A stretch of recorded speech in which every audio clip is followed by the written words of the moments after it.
আজকে অনেক যুবক একটা মেয়ের পাল্লায় পড়ে মাকে মাইনাস করে দেয়, বাপকে মাইনাস করে দেয়।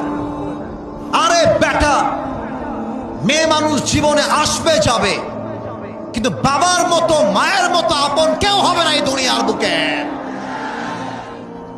মা যখন দেখছে আমার ছেলেটা জুয়া খেলে, নেশা করে, সারা দিন মোবাইল ফোন নিয়ে পড়ে থাকে, মাটা এসে বলে যে বাবা তুই কি করছিস আব্বা?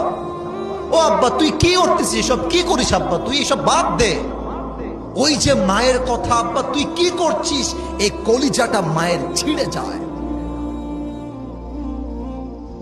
বাবার কাছে যখন কল আসে আপনার মেয়ে হোটেলে গিয়ে ধরা খেয়েছে, আস্তাগফিরুল্লাহ, আই এম সরি, আমার কথা আপনারা খারাপ ভাবে নিবেন না। বাবা যখন শোনে আমার মেয়েটা পার্কে গিয়ে অশ্লীল কাজ করতে গিয়ে ধরা খেয়েছে মানুষের হাতে, বাপের কলিজা ছিঁড়ে যায়, মায়ের কলিজা ছিঁড়ে খান খান হয়ে যায়। তখন মা যে ফোনটা ধরে বলে যে মা তুই কি করলি, ওই যে কি করলি এই কথার মধ্যে যে মায়ের কলিজায় কত আগুন জ্বলে, বাপের কলিজায় কত আগুন জ্বলে, এটা একটা বাবা ছাড়া, একটা মা ছাড়া কেউ বুঝাতে পারবে না।